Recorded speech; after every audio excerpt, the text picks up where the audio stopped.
be outrageous. Because actually outrageous love, the love that actually animated all of reality quite literally, moves in we, moves in thee, moves in me, moves in you. And it's only when you step out outrageously and you realize that you are larger than life, that you are a superhero, that your superpower is that unique quality of outrageous love that moves in you, that wants to commit outrageous acts of love that are unique, that are unlike, that are large, that are grand. And don't be lost in Otto Rank saying that you're grandiose. You're not grandiose. You're grand. You're gorgeous. You are larger than life. You are wondrous beyond imagination. You are beautiful beyond anything that words could possibly hold. So commit outrageous acts of love.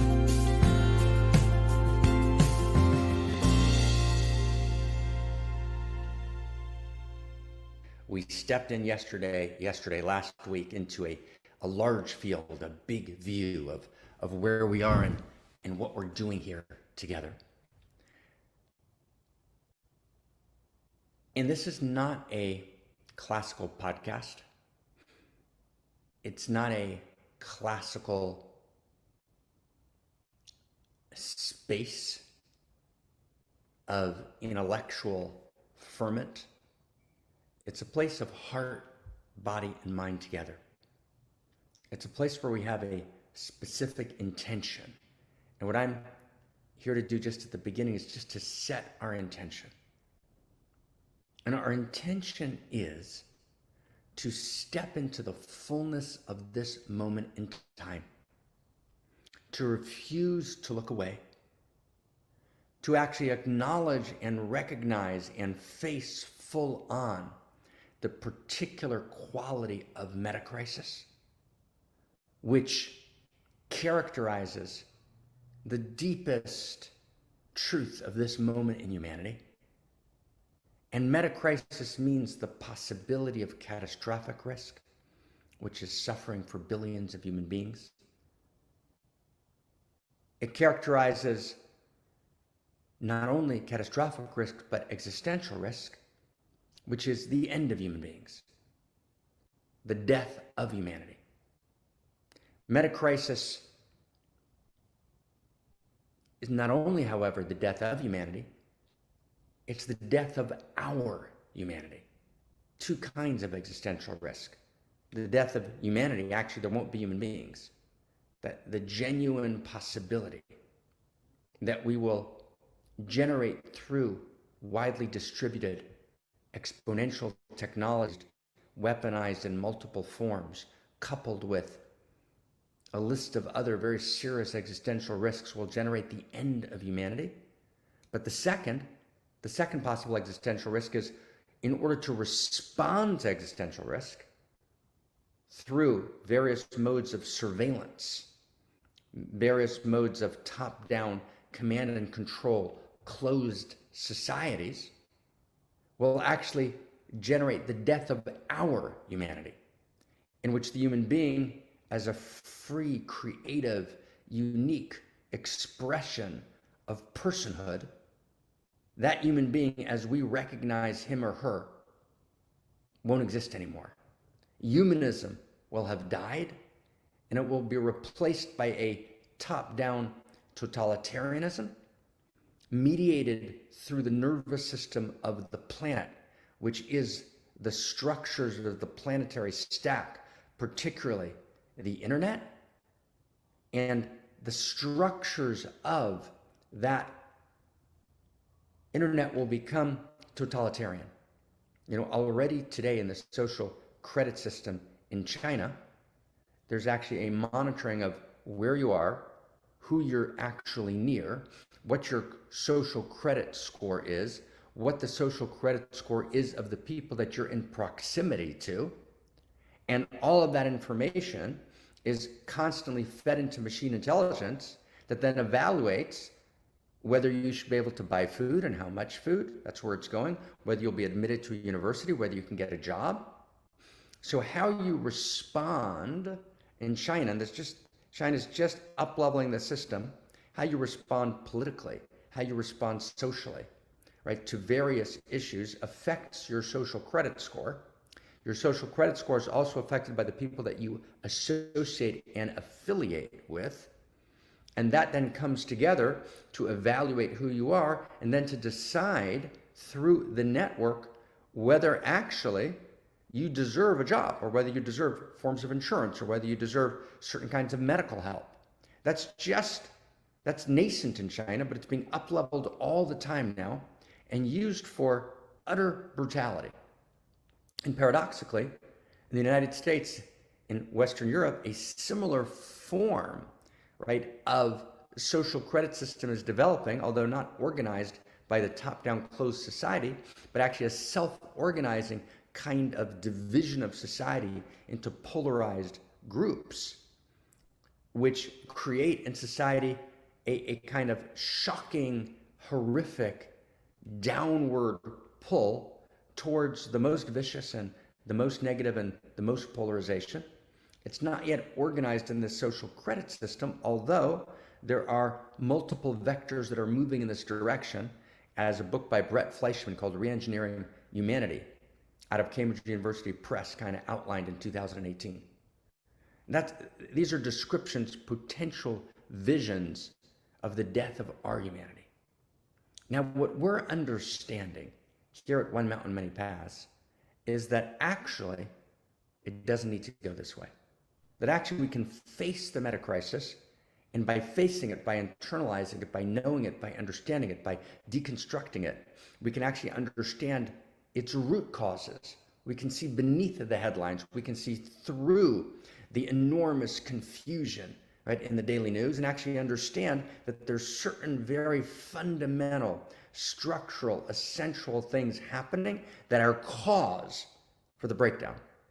And once we can see cause for the breakdown, once we can see cause for the meta crisis, we can revision reality. We can actually heal those causes. We can actually rewire, right, the very planetary stack, and we rewire it through evolving the very source code of consciousness and culture, which enables us to then enact a planetary ethos for a planetary civilization, right? A global ethos for a global civilization. And as we said yesterday we had a meeting of kind of the inner board of the Center for Integral Wisdom and Office for the Future, the Foundation for Conscious Evolution, kind of the cluster of think tanks that are working together that host One Mountain, Many Paths. And one of the things we talked about was this absolute need to evolve the source code itself of consciousness and culture, because the source code determines what's happening everywhere. So you got to be able to get into the source code, to see the source code, and to evolve the source code. And evolving that source code is what we call the Da Vinci move. That's what we mean when we call it a Da Vinci move. And by Da Vinci, we refer to, of course, to Leonardo da Vinci, and I always refer to Marcello Ficinio, and I could list 20 other people in the Renaissance who live at this time also, which is like our time, which is this time between worlds, this time between stories, where the planetary systems are breaking down, where a pandemic rages. You can't get, I said this 1,000 times, you can't get to every village and heal the Black Death, so you need to actually do something to address the breakdown. And Da Vinci, Ficinio, and the gang of the Renaissance, they addressed the breakdown, the time between worlds and the time between stories, through telling a new story of value. And that new story of value becomes modernity. And so what we've said, and I'm kind of re-articulating this because we're at this new beginning. What we've said is that we're going to commit here in One Mountain, Many Paths to actually tell this new story of value and to articulate what is value, to articulate, right, a new set of equations and values that we can download into the very source code of consciousness and culture, to actually heal, to evolve the source code, which is, in our best understanding, right, the best shot, maybe the only shot we have of actually avoiding existential and catastrophic risk. Right? It's not a pipe dream, though.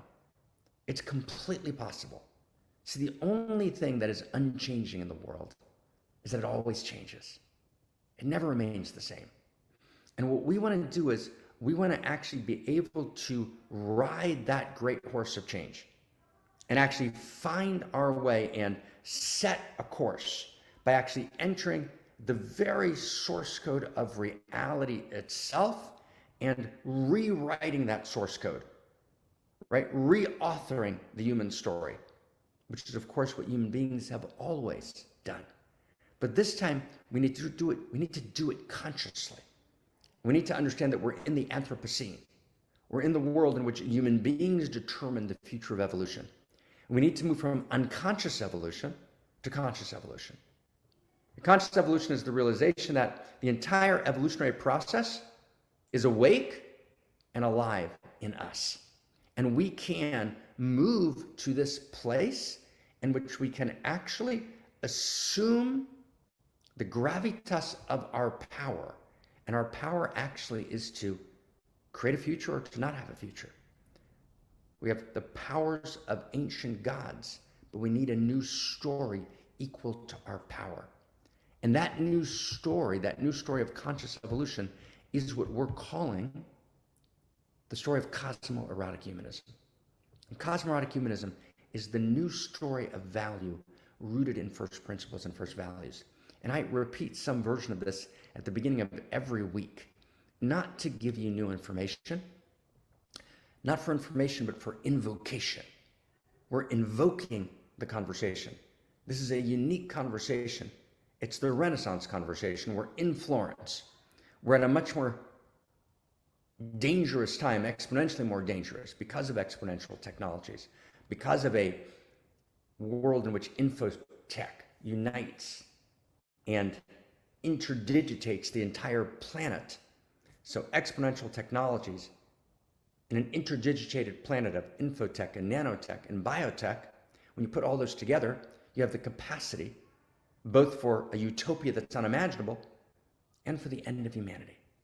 So wow, it's an incredible time we're in, and we're filled with hope, and we're filled with passion, and we're filled with possibility, and we're filled with a radical commitment to actually write this great library of CosmoErotic Humanism, and to actually re-soul, right, the very matrix of consciousness and culture itself. That's what we're up to. And we're up to it day and night. It's not a hobby. It's not a side gig, right? It's the ultimate gig. It's the ultimate moral imperative. It's the ultimate erotic imperative of humanity, of being a human being at this moment in time. So the greatest single act to alleviate suffering that a human being could do, right, at this moment in time, is to say, what is my role to play in the unique self-symphony that is participating in evolving the very source code of consciousness and culture? And what's the art that's mine to create? Because it's all art. And it's all art. All of reality is art. There's no God and there's no art. It's all God and it's all art. Everywhere and every place. Right? And by God, I mean that which is holding the whole thing, the love intelligence and love beauty that adheres in everything and that holds everything, that is itself pure art, pure color, pure symmetry, pure pattern, pure depth, pure value, evolving value, goodness, truth, and beauty, right? All of that. So we're here to do that. That's shocking. It is shocking, right? It's beyond ecstatic. It's urgent beyond imagination. And the way that we're going to do it is we're going to every week offer an evolutionary code. We call them evolutionary love codes. Evolutionary love refers to a specific quality of cosmos we're actually going to talk about today. We call it sometimes we call it evolutionary love. Sometimes we call it outrageous love. Sometimes we call it Eros. But we're referring to the same central first value of cosmos that lives all the way down and all the way up the evolutionary chain, and that appears in a unique and evolved form in the human world. And so there are codes We said yesterday there are patterns inscribed on the walls of nothingness. There are intrinsic codes of meaning and information that live in reality and that continuously evolve through matter, through life, through cosmological evolution, biological evolution, and ultimately to the depth of the self-reflective human mind. And it's knowing those patterns, identifying them, validating them, then articulating, here's a big sentence coming at you, articulating, and maybe we can catch this in the chat box, articulating a universal grammar of value, right? That is a context for our diversity. That's what's going to change the very source code of consciousness and culture itself. That's a very crazy, wild, big deal. That's our intention. Okay? Are we ready? Are we ready? Are we ready? Are we ready? Am I ready? Are you ready? Are we ready together? Right? Are we ready to actually step up and actually play an instrument in the unique self symphony? And it's a huge shift. And if I can, with permission, I always say we, right? And I mean we. But I want to say the we in a way that all of our yous, each of us individually, right, feel personally addressed. So I want to address myself. And if I can, I want to address our larger we. And if I can, with your permission, gently, tenderly, I want to address you. And are you ready to play a larger game? Right? Are you ready to participate in the evolution of consciousness and culture, which is to evolve the source code, to articulate a planetary ethos, a global ethos for a global civilization? And are you ready to actually say that you have a seat at the table, that you're at the inner cabinet meeting, right, which is actually responsible for the destiny of humanity? And here's where it gets almost unimaginable. The old elites have crashed. The old structures of authority have broken down.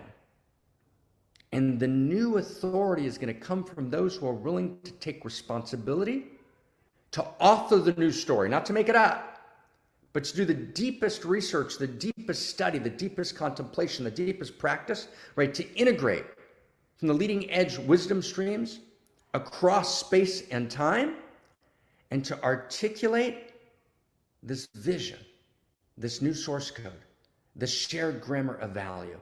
So are you ready to step up and to contribute the best of you, the most beautiful of you, the deepest truth of you, time, resource, energy? It's all about energy. Where is my energy going? And to actually say, I have a seat at the table, and I actually can be part of the unique self-symphony in this lifetime that actually activates, actualizes, articulates, right? The change that changes everything. And if you know anything about history, if you're a student of history, and if we don't know history, we don't know anything about the future. If we don't know anything about the past, it's only these kinds of groups of people who establish, they never had a name for it before, but let's call it a unique self-symphony. Because unlike the old world, where there was no real vision of unique self, it's actually about each of our unique selves and each of our unique gifts coming together and forming an evolutionary we space that actually has the capacity to generate these new source code structures. So if you want to play, right, let us know. And Krista is gathering together with Christina, who did the beautiful Dharma recapitulation. Christina and Krista, right, are gathering an evolutionary sense-making team to do editing, right, to do writing, to do proofreading. And if people want to gather and doing research, and I'm going to add on next week an entirely new function, right, for the evolutionary sense-making team, which is about how to read science in a new way. And I'm going to invite science readers and researchers, right? But everyone's welcome, right, to actually take part. And a first step, a gorgeous first step, is to actually find Krista directly. I believe her information is in the chat box, or it's about to be, and say, I'd like to participate in the evolutionary sense-making team. That's step one. If you want to step in, that's a great step, great way to step in. I want to resource it. I want to proofread in it. I want to edit in it. I want to, right? Or if someone's interested in, right, stepping into a different dimension, right? We'll talk about some new dimensions either at the end of today or next week, which are research dimensions, right? If you want to create art and contribute art, whatever you want to do, right, that has to do directly, right, with creating, right? And that's our move. Our move is going to be this great library. And out of this great library of books, we're going to go to movies. We're going to go to media, right? We're going to go to, right, popular books. We're going to go to children's books. But first, the next years are about getting down deeply the source code structures of the great library. Well, let me just find each other in the chat box just for a second. So just give me a little feedback for a second. Is that okay? I'm going to open the chat box. Is it helpful for you? It's really helpful for me. But is it helpful for you to have us spend this time setting the intention every week? And I do it, I said, not as information. I do it as invocation. You get the difference between information and invocation? So the intention setting at the beginning of one mountain, right, is not information. I'm not giving you information, right? It's more like it's an invocation. We're invoking, so we're actually practicing. So you can view this not as informational. I know that lots of you have different pieces of this information because we've been doing this together for a while, but I do it for myself as literally a practice of meditation, a practice of prayer, right? A practice of radical embodiment where I orient myself in this moment for the whole week, for every second. Okay? Okay, so it's a practice of invocation. Wow. It's so insanely great to be here. So insanely great to be here. David, are you ready? Let's take us into the evolutionary love code. Oh my God. Oh my God. Oh my God. Right? We have a drum roll. Are we ready to play a larger game?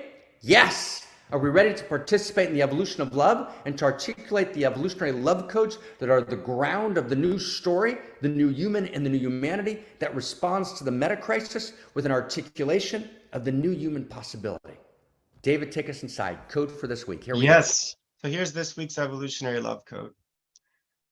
There are three great questions in life. The first question is, where am I? The second question is, who am I? And who are you? The third question is, what is there to do?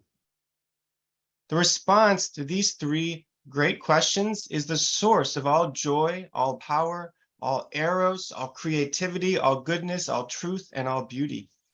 The response to these three great questions is the set of first principles and first values that are the North Star of a great life well lived.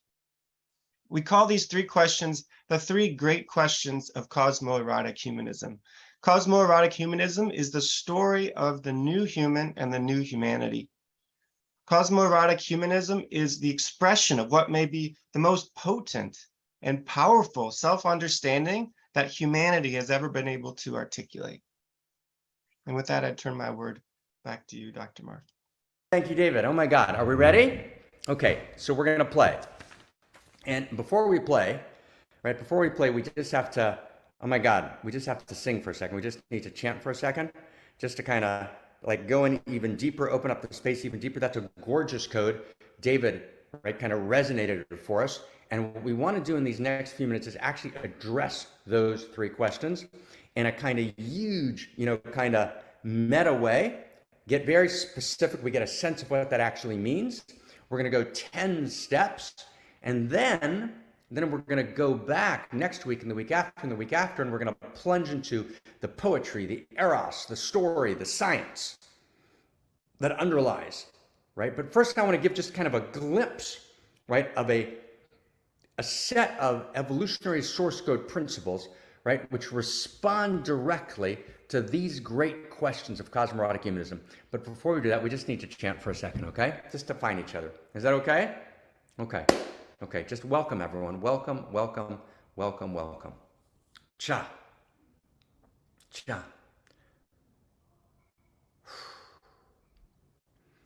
Inna inna inna na inna na na na inna na inna na na na inna na nimma na na na inna na inna na na na inna na inna na na na inna na Ninna na na na ninna na ninna na na na hey ho. Try it wherever you are. And we chant because chanting is one of the ways to open up the eye of consciousness. So we chant just to kind of fall in deeper, to find the interior face of cosmos, and to be able to think and feel more deeply. I chant, the Dalai Lama chants, right? Every great tradition of interior science, one with the other, chanted, and secular culture chants, we call it music, right? All forms of music are a way of finding our way to the inside. Hey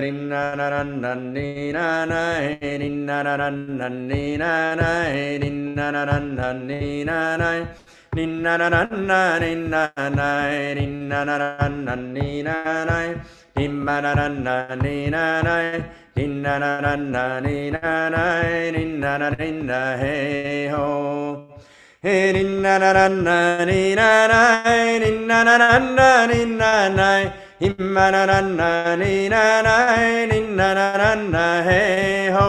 Himmanana ni na na, Himmanana ni na na, Himmanana ni na na, Himmanana hey ho, Himmanana ni na na, Himmanana ni na na, Himmanana ni na na, Himmanana ni na na, Himmanana ni na na, Himmanana ni na na.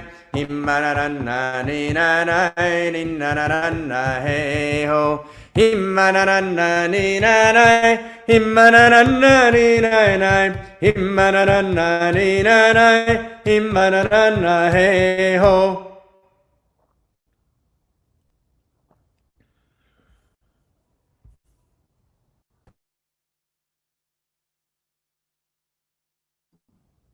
Okay, let's do this.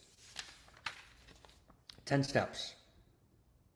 First, a phenomenological kind of simple observation. Phenomenology meaning what's actually happening in front of us. And so I want to recapitulate the last, 4 years in 10 simple steps. And if anyone wants to make each other a cup of tea and you make me one also, that'd be awesome. Okay? So here we go. And I'll make you one too. Let's make each other cups of tea all over the world. So 1, we live in a world of outrageous pain. That's just true, right? We live in a world of outrageous pain. Does everyone get that? That's true. The world's filled with outrageous pain. The only response to outrageous pain is outrageous love. Second sentence, we live in a world of outrageous beauty. The only response to outrageous beauty is outrageous love.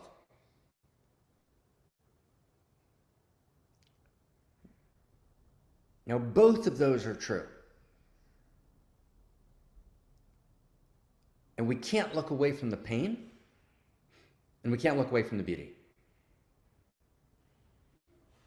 And our response to both the pain and the beauty is outrageous love. And outrageous love is an experience that moves through our body, through our heart, and through our mind, which enables us, which activates us, and allows us to not answer the question of why there is there beauty and why is there pain, but to respond to the beauty. We respond to the beauty through outrageous love, and we respond to the pain through outrageous love. And only outrageous love can hold the pain, and only outrageous love can hold the beauty. So that's step 1. And we're going to unpack this. We're going to deepen. That's step 1. Step 2. So what does that mean? That means that the human being at core is animated by a quality that we're calling outrageous love. And what do we mean by outrageous love? So by outrageous love, we don't mean ordinary love. And this is why we can't just root value solely in the world of human social constructions. By outrageous love, we mean, as Dante said, the love that moves the sun and other stars. The love that moves the sun and other stars, or as Tagore, the Bengali mystic, said it. By outrageous love, and of course, he didn't use the word, neither Dante or Tagore, outrageous love, but they were referring to this phenomenological quality of reality that we're calling outrageous love. Tagore says, love is not mere human sentiment. It's the heart of existence itself. And it's not enough to root eros or love in a human construction, which is arbitrary. But actually, this human construction, that which is emerging in the human being, which is flowing through the human being, is the current of cosmos, which is the interior face of cosmos, which is the interior face of the human being who participates in cosmos. And what George Bertrand Russell actually said, he's misunderstood, right, as actually articulating a position of value which is intrinsic only at the level of human beings. What Russell actually says is, he says, the only problem with my atheism is that I can't quite believe that the only problem with mass murder is that I don't like it. Right? It's a big deal. It's the problem with materialism is that it assumes that our objection to unlove, for example, mass murder, is simply a collective human preference, a particular social structure. And that collective human preference, right, is unreliable. Ask Mao, ask Stalin, right, ask Hitler, right, ask the 100 million people, non-combatants killed in the 20th century, right, if that collective human preference is sufficient, right, to generate, right, the most beautiful world that we know could and should and must exist. So outrageous love, by the word outrageous love, we mean Tagore, right, outrageous love is not, or love, he says love, but he's referring to outrageous love, is not mere human sentiment, right, it's literally, right, the heart of existence itself, right, it's the very heart of existence itself. Meaning, who I am in my most profound interior that animates my body that's generating 3 million cells every second, right? Billions of cells a day. And each cell is a configuration of allurement and desire. That is to say, eros, that is to say, love. That is to say, my very physical constitution is actually the movement of eros in my body embodied in what we call biology. Who I am is a unique configuration of outrageous love. That's who I am. That's my nature. That's my essential nature. My nature is I'm a lover. Right? I got to train the art of love. I have to cultivate love like we cultivate great art. I have to participate in the evolution of love in me, as me, and through me. I have to train my goodness, which is an expression of my love, but my goodness, my love, my eros is inherent. It's not automatic. It's not natural in the sense that it doesn't need to be trained. It's inherent. Human beings are not naturally good or automatically good. They're not default good or default loving. They're inherently loving. They're inherently good. And that inherent love, that intrinsic good, that intrinsic love, eros, needs to be cultivated, needs to be trained. But that is actually who we are in our very core as a human being. It's why the world's filled with music and why music is all love songs, transculturally, right? Transtemporally, across space and across time. So who am I? I'm a unique configuration of outrageous love, right? That's who I am. And outrageous love is the Eros of Cosmos that moves towards ever deeper contact, that desires, right? It's a love story. Whitehead says correctly, who writes Principia Mathematica with Russell, Whitehead says correctly that the appetites of reality live in us. But appetites means simply desires. The desire of reality lives in us, and the fundamental desire of reality is erotic. And the erotic motive of the cosmos, right, is to generate wider and deeper fields of love, of Eros, of separate parts coming together to form larger wholes with deeper intimacy and shared identity between them, and deeper feelings, mutuality of pathos. We can feel each other. We can recognize each other.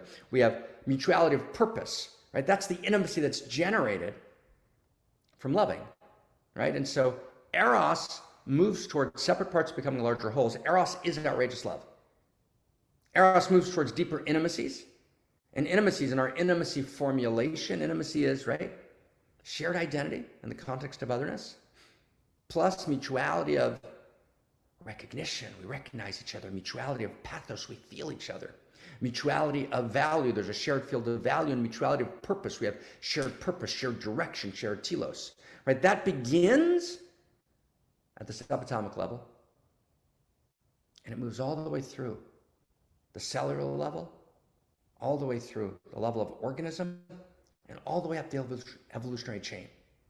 So there's an evolution of love, but there's a continuity. At each level, love becomes more conscious, love becomes more inclusive, love becomes more refined, right? Love evolves. But at the core, there's this quality of outrageous love. Not ordinary love, not love as a mere human construction, but an ethos which is rooted in Eros. Because actually there's no split between the erotic and the ethical. The erotic and the ethical are one. Eros and ethos are one thing, because what Eros is the movement of separate parts governed by love, governed by the integrities of love, to form larger wholes, wider intimacies with mutualities of pathos, recognition, value, and purpose. So who am I? We're just in principle 3. Who am I? I'm an outrageous lover. Did you get that? That's who I am. Who I am is I'm an outrageous lover. That's who I am. That's actually who I am. Who am I? I am actually constitutionally, not conjecturally, if I can make up a word, not made up, not contrived. I am constitutionally an outrageous lover. That's who I am. I am constitutionally an outrageous lover. Wow. I'm not an ordinary lover.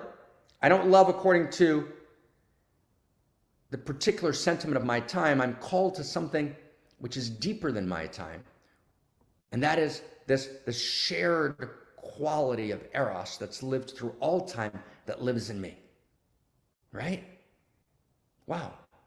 It expresses itself through social prisms, but it's beyond social prisms, which is why even at times of just tragic levels of human development, there were still then already people who saw beyond that, who were already reaching for the next levels, right? Who actually already embodied in their center of gravity, a center of gravity that was beyond where culture was at that time. So let's stay close, friends. Let's stay close. Who am I? I'm an outrageous lover. Okay, wow. Now, what do outrageous lovers do? Okay, principle 4. So now we've established identity. Who am I? I'm an outrageous lover. That's who I am. Outrageous love lives in me, as me, and through me. Right? David Bohm, right, the student of Einstein, wasn't wrong when he said the human being is a clue to the universe. Meaning, when I access that quality of outrageous love, which is constituent to cosmos, which is the essential force, the Eros, the outrageous love that animates the 4 forces of cosmos, right, that actually animates the 37.2 trillion cells that move in us in every second, which they're hundreds of trillions of atoms and atomic structures, which are all configurations of allurement, right? That outrageous love, right, is the interior face of cosmos, because my interior participates in the interior face of cosmos. Now, number 4, what does an outrageous lover do? Well, it's simple. An outrageous lover commits outrageous acts of love. That's what an outrageous lover does. That's what I do. I commit outrageous acts of love, right? So where am I? The question, where am I? I'm in a cosmos animated by Eros. That's where I am. Meaning, where am I? I'm in a love story. Right? I'm a character in a love story. Right? My beingness and my becomingness, meaning my changing, evolving self and my ground, and the very ground of being is rooted in a matrix of Eros. I'm living in a love story. That's what we mean when the universe is not merely a fact. The universe is actually a story, and we're going to talk a lot about story this year. What that means to the universe is story. And even the principle of story doesn't begin with the human being. If you really understand the principle of story and the four constituent elements of story, which we'll talk about later, next few weeks, you realize that story is a property of cosmos, from matter to biology, life to mind. Story evolves, but story is a property of cosmos, and reality is not merely a fact. Reality is a story. Story, I'll just give you one property. It means it has direction. It's going somewhere. There are plot lines that animate a story. Those plot lines animate the story of reality all the way down and all the way up the evolutionary chain. It's a big deal, okay? So I'm in a story. Reality is not merely a fact. I'm not living in a dead mechanistic universe of reductive materialism where I'm making up stories, which are mere social conjectures, to which Bertrand Russell responds, right? That doesn't work for me in the end. It breaks down. I can't construct an ethos. I can't raise children based on that, because in that understanding, the only thing wrong with mass murder is that I don't like it. That's not enough. No, mass murder is a problem because it violates the structure of Eros, which is cosmos, right? And that structure of Eros evolves, and at the human level, we come to understand, right, to articulate clearly this realization that actually, right, you don't get to mass murder people. Don't get to do that. Not okay. That's a violation not of a social norm. It's a violation of the intrinsic structure of reality itself. And I need to care for every man, woman, and child. And I need to feel, right, the intrinsic dignity of every man, woman, and child. Right? And I need to support the emergence of the unique story of every man, woman, and child who has their own poem to write, and their own song to sing, and their own way of laughing, loving, living, and being in the world. But those are principles of Eros which are intrinsic to cosmos, that emerge, that are ever emergent, that evolve at every level of evolutionary development. So at the human level, right, I become conscious. Evolution becomes conscious of itself uniquely in me in a way that it never was before. So who am I? I'm an outrageous lover. That's who I am. What do I do? Number 4, I commit outrageous acts of love. And not because it's a pretty costume that I'm putting on my otherwise bestial self, but because that's actually my inherent nature. My inherent nature, right, is to love, and to love madly, which is why in every society people love madly. They made a mistake because they often place the boundary of their love at the tribal level or at the ethnocentric level, right? And their love ended at the border of their tribe, which was tragic. So we need to move the borders that circumscribe and limit and contract love to a particular geographical place, or to a racial place, or to a religious place, or to a national place. Of course we do. That's the evolution of love. But everybody loved, right? Everybody loved, right? Everyone felt some sense of, I need to care, I need to be concerned with, I need to feel. And then as evolution moved, what that feeling meant and the boundaries of who was included in that feeling expanded. So who am I? I'm an outrageous lover. What does an outrageous lover do? An outrageous lover commits outrageous acts of love. That's number 4. Number 5, which outrageous acts of love are mine to commit? What's mine to do? There's so much that needs to be done in the world. What are the outrageous acts of love that are mine to commit, that I need to do? And that's number 5. So that the outrageous acts of love that are mine to do are the outrageous acts of love that are a function of my unique self. In other words, who am I? Who am I? We've got where am I, right? We asked three great questions of CosmoErotic Humanism. Where am I? I'm living not merely in a world of facts, I'm living in a story. And a story has plot lines. And the nature of the story is it's a love story. And that's what we mean when we say reality is not merely a fact, reality is a story. When we say reality is not an ordinary story animated by ordinary socially constructed realities, reality is not an ordinary story, reality is a love story. But reality is not an ordinary love story, not love as a social construction of reality as a mere story. Reality is an outrageous love story. Reality is an evolutionary love story, meaning love is a core principle of reality itself. That's what outrageous love means. Outrageous love, Eros, and evolutionary love are all ways of saying the same thing.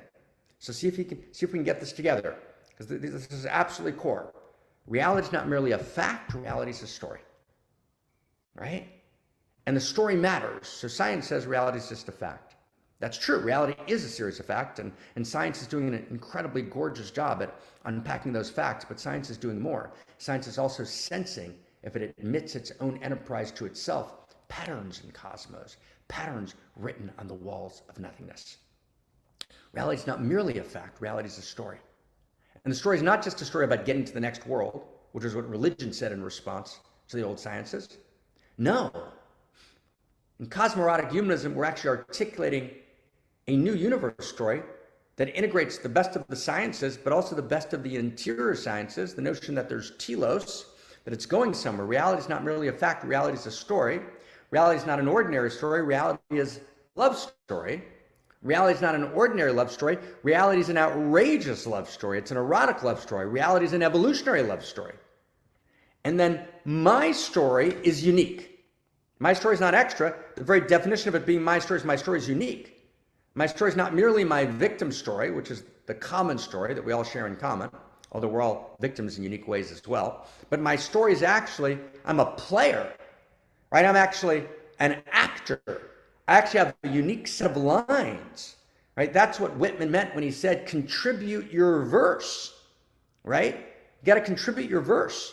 There's a verse that you need to contribute. There's a letter in the cosmic scroll that's yours to write and yours to write alone. That's what it means to be an irreducible unique self. You're an irreducibly unique self. You're an irreducibly unique, outrageous lover. I'm an irreducibly unique configuration of outrageous love. I'm a unique set of allurements. And I'm not an extra on the set. There are no extras on the set. There's no extras on the set. I'm intended by reality itself. Uniqueness implies intention. Uniqueness implies choosing. I'm intended, I'm chosen. I'm recognized by reality. And therefore I'm needed by reality. And I'm needed to commit my outrageous acts of love, which outrageous acts of love are those? Those which are a function of my unique self. And what's my unique self? This is principle 5. My unique self is the unique configuration of allurement and the unique configuration of capacity of gifting that's mine and mine alone. It's my unique way of being. It's my unique way of presencing in the world. And it's my unique way of contributing my gifts, my unique gifts that address unique needs in my unique circle of intimacy and influence that can be addressed in the unique way that can be contributed to through the verse that's mine to write, in a way that no one that ever was, is, or will be can do other than me. Wow, that's number 5. I'm an outrageous lover, and I've got outrageous acts of love to commit. That's 3 and 4. 5, which outrageous acts of love are mine to commit? Those that are a function of my irreducibly unique and gorgeous quality of being. My unique perspective because of my unique place in the space-time continuum. It's mine and mine alone. I'm the puzzle piece that fits uniquely into this particular place in the space-time continuum. And when I fit uniquely, right, I actually complete the puzzle. I fit in perfectly. I'm exactly where I need to be. I was born at the right place and at the right time, right, and to the right people. Because there's something for me to do at this moment, at this place in time. And I've got to do that. I've got to contribute that. I've got to be that. Right? Wow. Unimaginable. It's unimaginable, right? And then number 6, I realize it's not just about me. It's not about me. It's about you. It's about you. It's about you, and it's about you and me together. Find the others is number 6. Find the others. Find the others. Right? Find the other imaginal cells that come together to turn a caterpillar into a butterfly. When enough imaginal cells find each other, they rewire, they evolve the source code, cellular structure of the caterpillar. The caterpillar becomes a butterfly. Find the others. Enact in your local world unique self-symphonies that come together to participate in the evolution of love. And then as reality proliferates with unique self-symphonies, as unique self-symphonies multiply exponentially, we actually experience not a closed society, not a totalitarian, top-down command and control society mediated through a totalitarian internet. We actually experience a bottom-up, self-organizing, self-actualizing reality of unique self-symphonies. What I was delighted to call together with my beloved wholemate partner in One Mountain, Many Paths, Barbara Marx Hubbard, we called it a planetary awakening in love through unique self-symphonies. That's number 6. Okay, wow. So who am I? I'm that person who has a unique instrument to play in the unique self-jazz symphony. And it's not just a symphony that's playing an old score. It's a symphony that's playing an old score uniquely and then adding to the score. It's jazz. And there's moments when we all step back and we watch David resonate the code, or we listen to Christina, or we listen to Krista, or we listen to Jacqueline, or we listen to Suzette weaving, right, Suzette's magic, right? Or we listen to Tom, right? Or we listen to Terry, right? Or we listen to, right, and right, Krista, right, Joseph, or we listen to, right, and it goes on and on.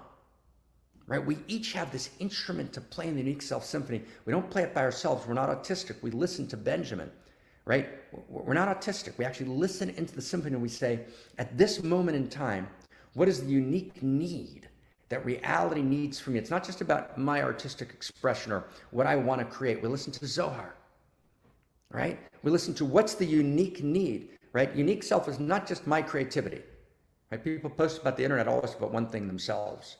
We would change the world if everyone would spend, 2 months, 8 weeks posting the internet, not about yourself. 2 months, your life will change. And if you're posting on social media, for the next 2 months, spend 2 months. This is the 2-month challenge. You know what? I'll make it easier. 1 week challenge, 7 days. Don't post anything about yourself. Just post about beauty that you see. Entire life will change. It's not just about me. It's about what the need of the moment is. It's when my deepest quality meets the most urgent need of the moment that I'm able to access knowing what my unique instrument is in the unique self-symphony. It's not exactly what makes me feel good, although playing my unique instrument makes me feel better than anything else. It's about being part of the unique self-symphony, playing my instrument in resonance with the unique self-symphony, and then at moments playing my jazz piece, right, that's never been played before, as everyone steps back, right, and listens to my music. That's unique self-symphony. All right, wow. 6 steps. You notice we've answered all 3 questions. The question of where am I in a love story? Who? I'm a unique lover. I'm a unique, outrageous lover. And my love story is chapter and verse in the universal love story. What? What's there to do? To commit my outrageous acts of love. And I want to, if I can, share something. We're going to move to prayer as we're finishing today's evolutionary sense-making. You got to be outrageous. Life is way too short to be surface polite. Be civil. Be respectful. Have integrity. Be loving, but be outrageously loving, right? Be outrageously loving. Hey, don't be just a little bit loving. Don't be just appropriate. Don't just do what is the right thing to do that your psychologist, therapist, counselor, coach says, oh, this makes sense. Be outrageous. Of course, listen to your psychologist and coach and be sensible. Of course you should, but be outrageous. Because actually outrageous love, the love that actually animated all of reality quite literally, moves in we, moves in thee, moves in me, moves in you. And it's only when you step out outrageously and you realize that you are larger than life, that you are a superhero, that your superpower is that unique quality of outrageous love that moves in you, that wants to commit outrageous acts of love that are unique, that are unlike, that are large, that are grand. And don't be lost in Otto Rank saying that you're grandiose. You're not grandiose. You're grand. You're gorgeous. You are larger than life. You are wondrous beyond imagination. You are beautiful beyond anything that words could possibly hold. So commit outrageous acts of love. Step up, right, to the plate and literally hit a home run, right? Bases loaded. I apologize for the American metaphor. Out of the park, blow the lights out in the park, because that's what's yours to do. And actually, you can't actually be filled with joy or filled with integrity until you do that.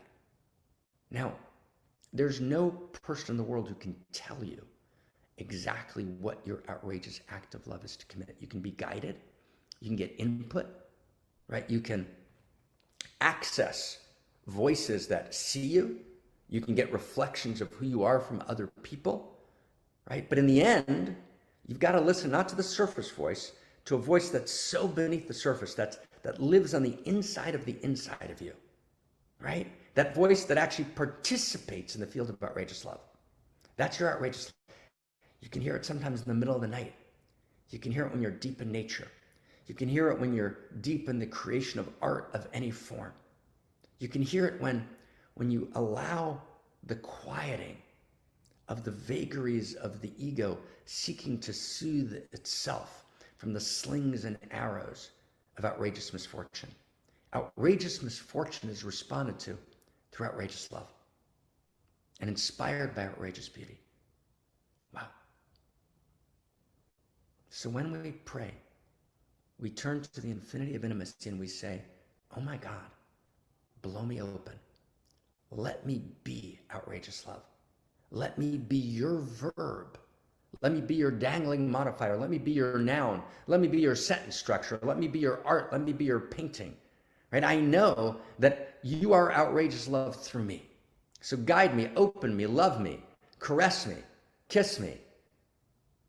Demand from me that I be, and help me be, and stand me up to be, and hold me as I'm being, a unique, gorgeous, outrageous act of love, which is the verb of infinite intimacy, the verb of the infinite intimate alive in me.